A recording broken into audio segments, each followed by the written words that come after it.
The Empathecary Podcast is a Mindgarden Media podcast in association with Screw You, Todd Productions.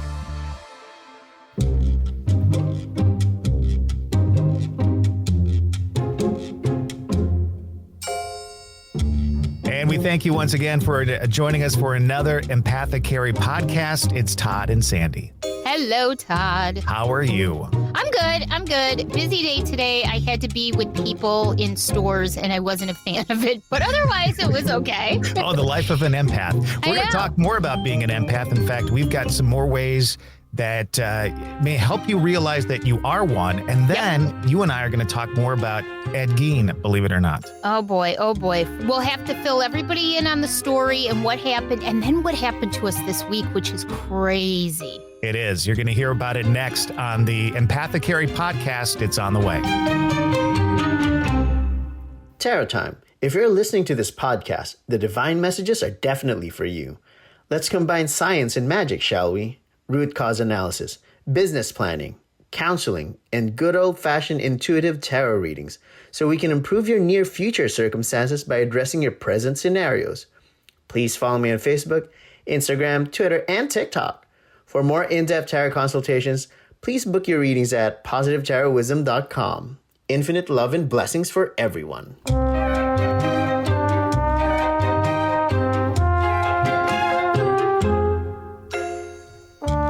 It is the Empathecary Podcast. It's Sandy and Todd from the Sandy And Toddcast with our little, I don't know, is this like a little finger? Is this like a little branch? Is it like, Are you giving me the finger? Is that what you said? No. I mean, like, is this like a little branch off of what we, It's sort of a branch off. It's sort of like me doing Sandy CEMETERIES, which I'm working on now, by the way. Yeah. Just some little branches off of our main audio cast slash live cast that we do.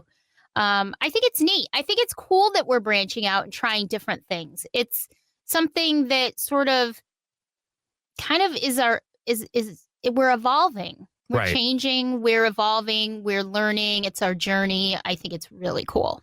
Our entire podcast history has been an evolution from when we started to where we are now. And then the addition of the Empathecary Podcast. I mean, it keeps changing and changing and changing, which is really what life is all about anyway. I mean, I'm certainly not one that likes to do the same thing over and over and over and over and over.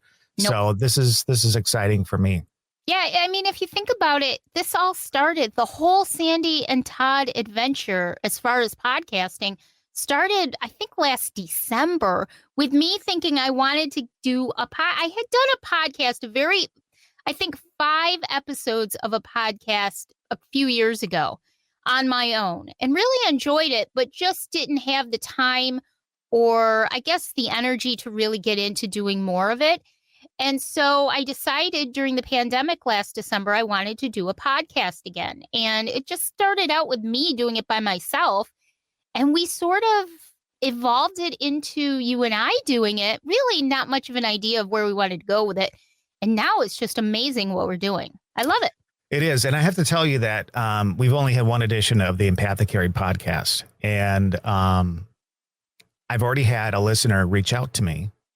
Somebody that is a Sandy and Toddcast fan who I believe is also an empath. Yes. And so this was kind of interesting for him. And he actually told me today that in now realizing that he is one, the fact that he lives in Chicago is probably not the best thing for him. Yeah. Because he's realizing that a lot of the daily stressors that he has probably tie into some of the things that come along with being an empath. Without a doubt. And you know what? It's sort of like a light switch goes on. Yeah. When you truly discover that you are an empath. We've talked about this previously, how it's different from having empathy. Empathy is a wonderful thing to have. And every single human being should and could have empathy towards others, towards animals, towards nature, towards people. But there's a difference there between having empathy and being an empath. And it's a big difference. And so once you go down that path of, geez, I think I really am an empath, the light switch goes on. Right. And things start to make sense. The more that you learn about what an empath is, what they do, how they work, it sort of begins your journey into understanding and being able to manage the gift that you've been given. And the thing is, too, it's different for every person. So you have to keep that in mind. There's some positive things that come out of it. There are some negative things. We're going to try and share both of those lists along the way. On the last podcast, I actually talked about some of the ways you can know that you might be an empath. And I gave you 5 of them last week. Yes. They were: empaths are highly sensitive, usually good listeners, spiritually open, naturally giving. They absorb other people's emotions. We talked about that. You not only can sense, but you actually feel moods, good and bad. Oh, yes. Introverted for the most part. I mean, we all have our extrovert times, and I even call myself an extroverted introvert. I can be extroverted when I need to be, but man, I would rather just spend time by myself. Yes. Yeah, it's funny because when we're both in radio, and I was doing mornings for quite a while, and I was very much out in the community. I still am out in the community, but because of the pandemic, just kind of in the community in a different way. Right. I've had to learn how to do it more virtually than anything else. But I sort of looked at it as sort of playing a role. And that was how I dealt with it, because being an introvert, I still was extroverted when I had to be, or when I was really having a lot of fun with something. But you sort of have to learn how to manage it, because it is so overwhelming if you don't. And being in groups of 3 and 4 and sometimes more, hundreds of people, it can be really overwhelming for an empath. And so you do sort of kind of play a role, and that helps you to kind of separate you from the extrovert. Everybody sees. Yeah, correct, you play a role. Yep. Empaths are highly intuitive. I think I am. Yeah, I really feel like my intuition is right up at the top. Yep. Empaths need alone time. Definitely. Here's 5 more that we didn't mention last time. Empaths can become overwhelmed in intimate relationships. Yes. Boom. That's big. That's big. Deep down, afraid of being engulfed and losing their identity. Yes. Here's another one. Empaths are targets for energy vampires. Now, we've had this conversation on the Sandy and Toddcast, but we'll have this conversation on the Empathecary Podcast in the future about energy vampires. Oh, yeah. They are out there. People kind of giggle when you hear the term energy vampires, but they are certainly out there. I've come across many of them in my lifetime. And it's important too, Todd. We'll take a whole episode and we'll talk about energy vampires, because it's important to realize that you don't have to put up with an energy vampire. You don't have to keep them in your life. It's okay to cut them off, or at least try to manage how much you let them take from you. Correct. Yep. And on that, another branch of that would be, we're going to have a discussion about ask holes in your life. Those people who ask for advice and need guidance and need all this, and then turn around and not follow it. And then they're right back at your doorstep asking about it again. That's right. Empaths become replenished in nature. This is very true for me. Me too. When I think I finally realized I was an empath, there's a little cartoon out there someplace. If you look for it and you look up empath dog, I think you'll find it. Okay. It's a little cartoon. And it shows like 3 different scenes of an empath's life. The first little scene is this guy walking down the street, and somebody's in some sort of pain, and he reaches out and touches this person, and all the negativity in their body comes into his body. And he walks a little bit down the street, and there's somebody thinking about jumping off a bridge, and he reaches out to them, and they come to him, and all their blackness in their body comes into him. Yep. And then he gets home, and the dog is at home, and he comes and they touch each other, and they both, like, all their bad energy clears out. Yeah. So I saw that and I thought, oh my God, that's a prime example of what it's like to be an empath. And I think that for me to get outside, I just went for a little walk. Yeah. Totally was able to clear my head. Yep. The one thing that I have to watch out for is, in the area that I walk, it's still in town. There's still houses and stuff. And so I have a tendency to pick up on what's going on down the streets that I'm walking. Yeah. And if I don't block that out, I don't take in enough of the nature, and I get too much. I get more of the stuff that I don't want. So I have to be very careful about that. And I found too that for me, we have a camp and we spend a lot of time at our camp during the summer. And for me, just being there and being outside, I can just go out and lay in my hammock. I can go lay on the furniture and just being outside, taking my sandals off and walking through the grass and spending time outside by the woods completely melts away any negative energy that I have for that time. And it helps so much because if you go on the weekends, that's a whole weekend of just no negativity, no negative energy. And nature clears that for me. And water does too, being near water. One of the best things that you can do as an empath to ground yourself and help with the negative energy is run your hands under running water or take a nice bath. Which is what I did right before that. Before I took my walk, I took the bath, then I took the walk. So exactly. Empaths have a high tuned senses. I mean, your senses are very high tuned. Yeah. I mean, my eyesight sucks, but other than that, and I'm pretty sure my hearing is not good anymore either. But I think my sense of touch and smell and taste is okay. It's funny too, because I am the person in my paranormal investigation group that goes through all of the audio. Right. Because my hearing sense is so incredibly in tune. Like it is, I can hear things. I'll send you stuff or I'll send Dave stuff and I'll be like, what do you guys hear? And you'll be like, nothing. I don't hear anything, nothing. and yet she's the same person who can't hear that there's a buzz coming across on her microphone. She can't hear that. She cannot hear that. I know. I'll even send it back to her and go, okay, listen here. Don't you hear that? No. But you'll hear a ghost say, ghost breaking wind in the next room. She'll hear that. I can literally pull up things in EVPs that I don't think other people can pull up. And it's so weird, but and my eyesight sucks too. So don't worry. I think it's just we're getting older. But my eyesight's always been really bad. Mine has been really bad, like my whole life. It's funny because I have retinopathy because I'm diabetic. I have some retinopathy, but it doesn't affect my eyesight at all. I just have crappy vision. The retinopathy doesn't even need to ruin anything. Oh, for me. I see what you're saying. My vision's already crappy as it is. It's horrible.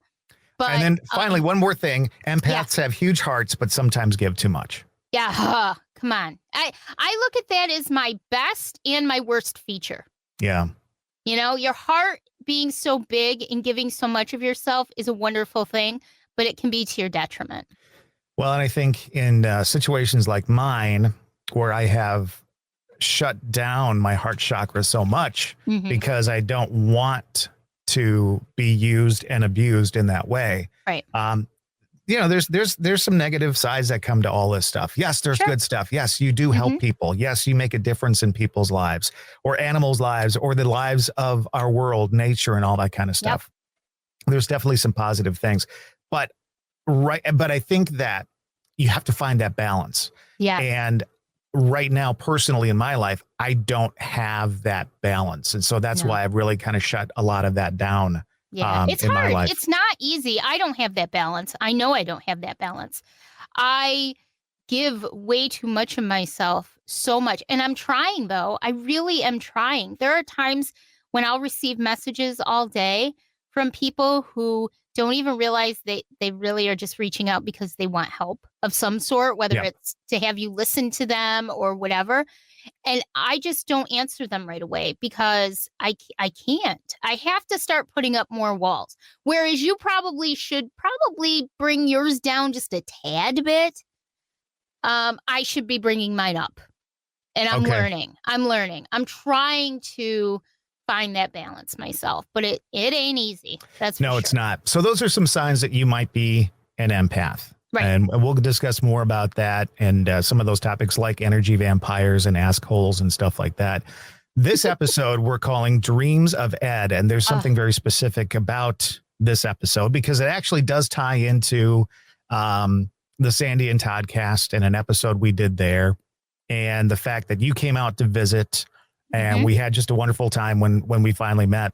One of the things that we did when we planned the trip was we were going to go to Plainfield, Wisconsin and find. We are so crazy. We went to find Ed Gein.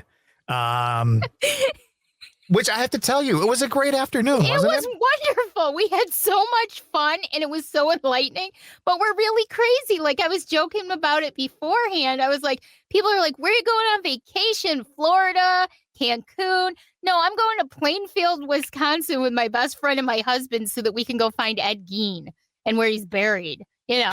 So, I mean, this is really a 2-level story. So I'm going to quickly go through the first level, and then I'm going to let you start the second level, and then I'll put my piece in there too, okay? All right, let's do it. So the first level is Sandy plans a while back to come visit me on vacation.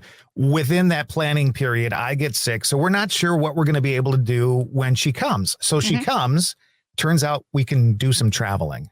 So, of course, we've got to go to Plainfield. It's about an hour and a half from where I live. Really not that far.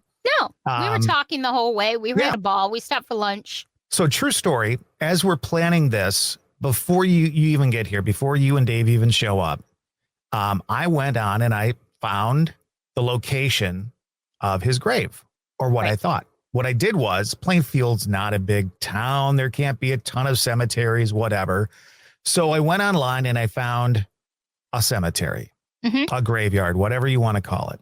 And that's the one that I mapped when we drove out to Plainfield. When we were on our way to Plainfield, we were mapped to this particular graveyard, cemetery, whatever.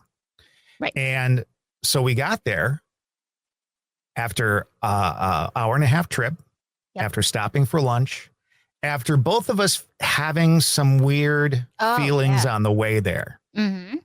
My entire trip up there, let's just throw it out there. My entire trip was filled with the energy I was feeling from the people that we were passing on the way up, the homes and the families and all that kind of stuff. And the overwhelming feeling I felt was like I was feeling everybody's hidden stuff, the stuff that they keep hidden away that nobody talks about. Yes. That's what kept coming up to me on the way up. I was sort of like that myself. It was kind of weird. We went through this little like resort type of town. I don't know the area out there at all, but it was like sort of like a resorty kind of little place. They had some hotels there that was on a lake. Yep. And that was about the only part of the ride. Once we got done with lunch, it was about the only part of the ride that was actually peaceful for me. Yeah. I was feeling headaches all the way. And when I pick up energy, if it's really overpowering, I pick it up in the front of my head. Okay.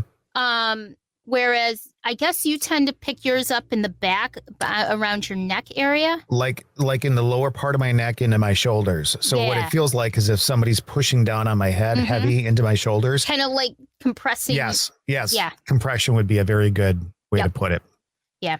And I was feeling that. The only time that I had relief was, and of course, these aren't things that you just discuss as you're driving peacefully and having fun, but we did discuss it a little bit. I was feeling some pressure. The only time I didn't was as we drove through that town. I don't know why. I don't know if it was just more relaxed there, a relaxed lifestyle in that area. But as we got closer and closer to Plainfield, it was starting to really bother me. I was starting to feel really bothered by the whole thing, which I thought was probably a little combination for me of what are we getting ourselves into, as well as probably picking up on all the energy in that area. Okay. And I think mine was primarily picking up the energy.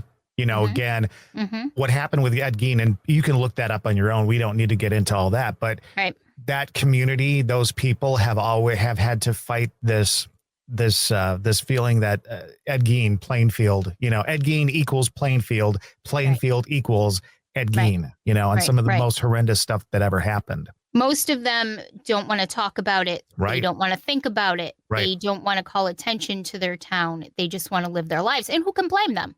Absolutely. It's a small town of about 800, 900 people. It literally, when you drive through Plainfield, you blink, you miss it. Yep.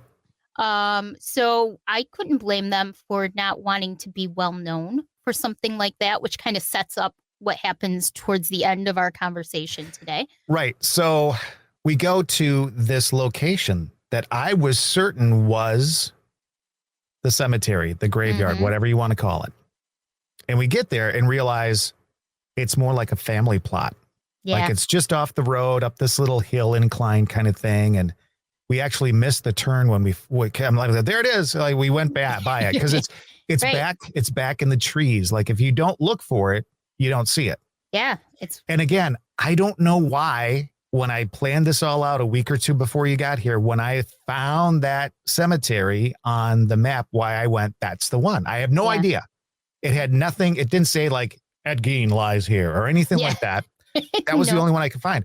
So at any rate, we realize that's not the Ed Gein site. And we do a little research, online. We're driving around and we finally find the cemetery where Ed, his mother and father and brother are buried. Which is interesting in and of itself, Todd, because I actually would have thought that the cemetery that we found at first was more what I pictured than what we actually got. We ended up at a very nice cemetery that looks like any nice cemetery in any smaller town. Yes. Did some research by looking at other people's pictures online and finding the location of the stones and Mama's is there, Augusta's there, Henry's is there, Father's is there as well. Ed does not have a stone there, right? For a number of reasons are what's told of the story. But we spent some time there. We did some investigating.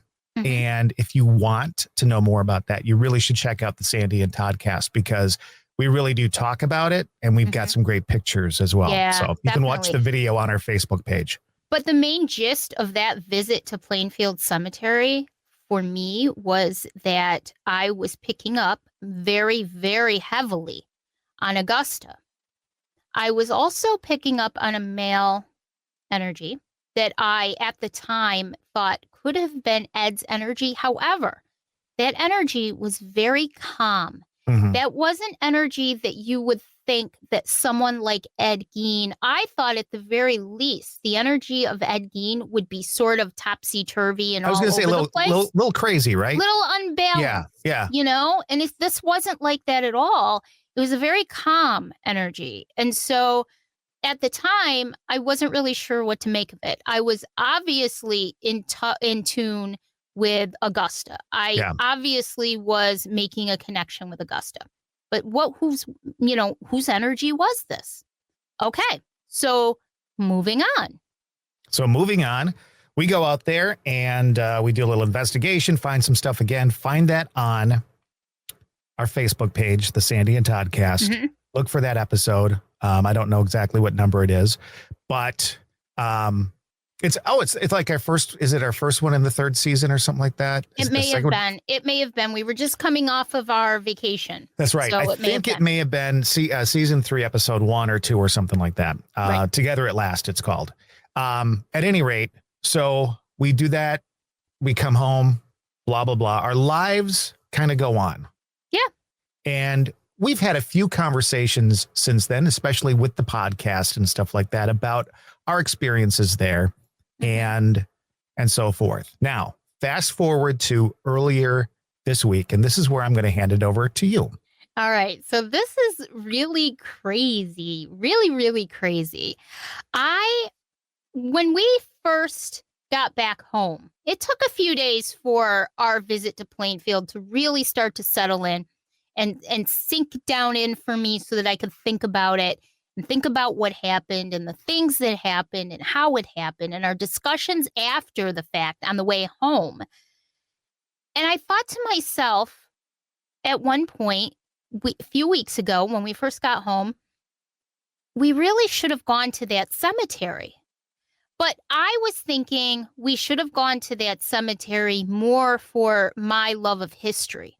Not anything necessarily paranormal, but I felt kind of regretful that we didn't go to that cemetery. I thought there were some good stories that probably could be found in that cemetery. And again, it was for the creep factor, right? Yeah. It was up in the trees in the wooded kind of area. It was off to the side. It wasn't well kept. No. Any signage or gates and stuff like that had rusted. It's like from the old movies, It really was what I pictured the Plainfield Cemetery to look like. Right. That's what I pictured. So fast forward to the beginning of last week, and all of a sudden I start getting my visions out of the blue of the cemetery. Not the Plainfield Cemetery, but the cemetery that we found. And these visions just keep flashing in my head. And this urgent feeling of we really should have gone there and not for history. We really should have gone there. Those words just keep pounding in my head the whole time that I'm having these visions. And they come to me randomly. And I didn't really say anything to you. I kept it quiet. And I thought on it for a day or so. And finally, the night before I talked to you about it, I tried to find the cemetery. And of course, I don't know the area that well, and I don't really know which way we went or how we went there. And so I couldn't find it. And I was almost, I guess you could say I was almost desperate to find this cemetery. I spent probably an hour that night. I asked Dave if he remembered how we got there, where it was. Of course, he couldn't remember either. So finally the next day, I said to you, hey, do you remember that cemetery that we stopped at on the way to Plainfield? And you're like, why? and I told you what was going on. And what did you say? Well, first of all, my mind was blown because I too, within the 2 days prior to that, started having, I guess you could call them visions or dreams. I don't know which it was of that cemetery as well. Wow. And my vision, and the more, as I think about it, the vision that I kept seeing was I saw Ed's headstone, which we never saw in person. We never got to see Ed's headstone in person because it's not at the cemetery. They've taken it away for whatever reason. But I saw the headstone, and then I pictured us almost like in a movie beginning where you've got kind of like the floating camera that comes down into the city kind of thing and pulls up on a house or something. That's the vision I saw. I saw Ed's stone, and then like watching a film flying into that small cemetery just outside of town. And of course, when you said, I don't know where it is, I was able to pull it up immediately because I had researched it for no reason before, like, weeks ago. Right. And then from there, it was just very easy to find some information about the cemetery and people who are buried there and all that kind of stuff. Yeah. One of the things you said to me was something about there's something there that shouldn't be there. Yeah. It's still hard for me to, I guess, accept that I get visions, that I know things. It's hard for me to accept that. And I've been learning how to not second guess myself, but things will just come to me. And it's funny because I'm 100% sure of them. Like they're things that I know. And I know that there is something in that cemetery that should not be there. Now, my first thought was, Ed only admitted to 2 murders, the 2 murders that everybody knows about, the 2 women that everybody knows about. He did dig up many, many women's graves and take the bodies. But there are at least 10 missing women over the years that authorities truly believe that Ed had something to do with. But they didn't have enough evidence, and he never admitted to it.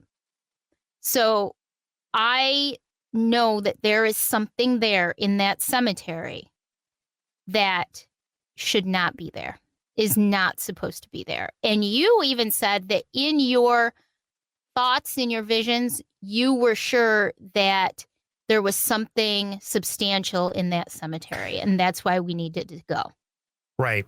And then I said to you, after you said that, I said to you, why was I seeing Ed's headstone and then flying into that cemetery? I said to you, do you think it's possible that Ed's remains are actually in that cemetery? Yeah.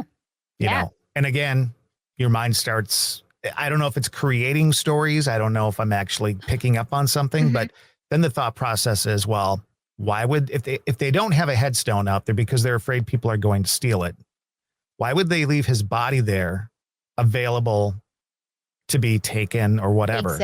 Exactly. Now, I know it sounds kind of conspiracy theorist. Yeah, I get right. that. I do get too. that. I do get too. that. But my first thought was that he was putting parts of his victims in a cemetery that nobody ever goes to visit. My first thought was maybe that's where some of these women are. Because if you have a cemetery that nobody ever goes to, you could put just about anything in that cemetery and no one's ever going to really know that it's there. And you said a lot of these people had passed away late 1800s, early 1900s. There's probably no family members going to visit that location. And just from it was well maintained inside. It looked like people had like mowed the lawn and stuff, but it didn't. I mean, as far as the outside, everything was rickety and it was rusted and all that kind of stuff. So it wasn't something that was maintained. Right. So it kind of makes sense that something might be there that shouldn't be there. Whether it's Ed's victims or what if it is Ed? I mean, I know it sounds kind of conspiracy theorist, but let's look at the case just from the idea that here is a known cult figure in Ed Gein who murdered women, did all the things that he did. Are you telling me that nobody's going to go and try and dig up that body?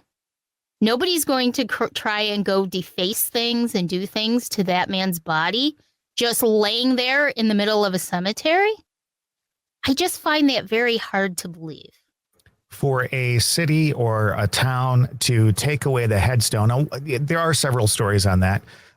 One of the stories that we discussed was that people were chipping away at it and kind of ruining it. So that was one reason that it may have been taken away. Although we saw the same thing with his mother's headstone. They were chipping away at that one as well. Why wouldn't they take hers? Right. There was another story that it was stolen and ended up in a rock tour someplace, like, A rock band was touring and Ed Gein's headstone was part of the tour or something. So they took it away. Now, what they did with it, I think it's in the museum or something like that in Washoe County. It's in the basement of the museum, I think. And that actually is the old jail, which if you watched the Steve Shippey, Cindy Kaza documentary on Discovery Plus about it, they actually went to that old jail, which is now the museum, and did some investigating in there. But it's apparently in that basement.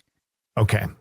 So again, if they're willing to take it away because they're worried about that type of stuff, who's to say that they didn't say, well, we need to keep this body in a location that nobody can get to it?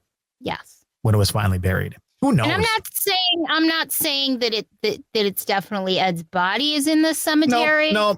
Saying it. I don't know. I don't know if Ed put body parts of victims in the cemetery, but I will tell you, Todd, that I am without a doubt sure that there is something in that cemetery that is calling to us and wants us back there. Well, and I also will go this far, because I don't have any answers either, but for me to see his headstone and then that cemetery, there's some sort of connection there, whether it's him there or whether he did something to some of the bodies that were there, or who knows, something that there's nobody's. Yeah. And for the two of us who admittedly so are incredibly connected, for the two of us to have those same ideas and visions and thoughts out of the blue at the same time. When you said to me, do you know about blah, blah, blah, the cemetery? And I'm like, what the fuck? Because it literally was like the night before or the 2 nights before, sometime in that time frame.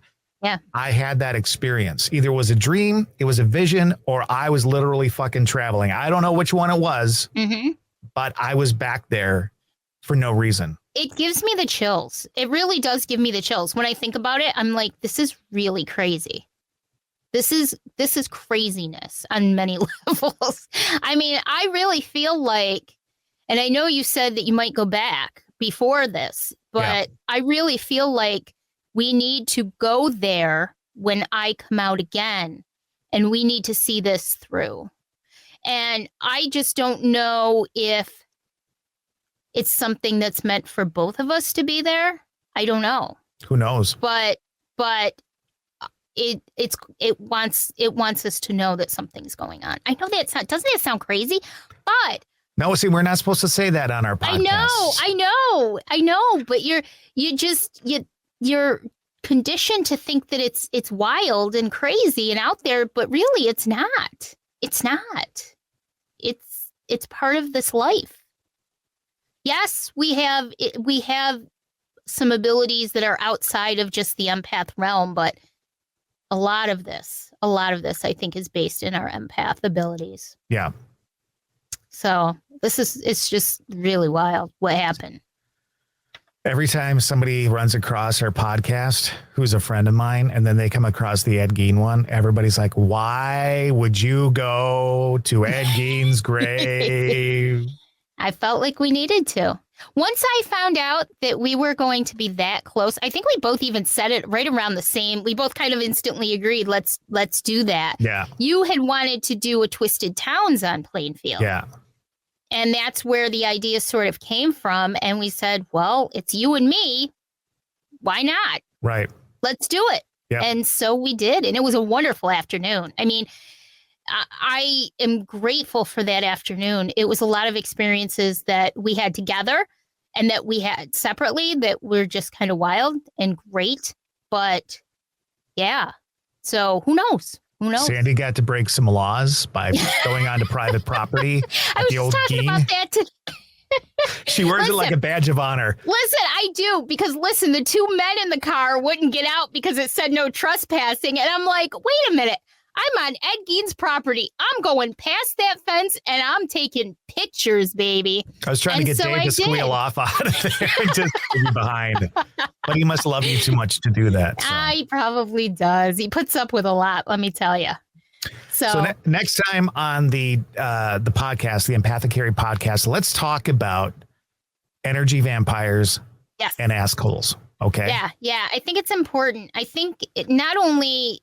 And again, we don't want to make this podcast just about negative things, but I think this episode coming up about energy, vampires, and assholes is actually a positive thing because I think we can give people some ways to kind of deal with it because we've had a lot of experience with it. Absolutely. And turn it around and manage it. So for now, that one. Make sure and listen to the podcast anywhere you can listen to the podcast. Tell your friends about it. Keep watching and listening to the Sandy and Toddcast. You can join the Sandy and Toddcast group as well. Yeah, stay weirdos, friends of the Sandy and Toddcast. We are really fun, non-judgmental, safe space for thoughts, opinions, feelings, questions, anything you can think of. We have a great time. And you get extra content there that you don't get if you're not a member. So go ahead and do that anyway. So next time, assholes and energy vampires. Yes. On the next Empathecary podcast. Till next time, bye-bye. Bye.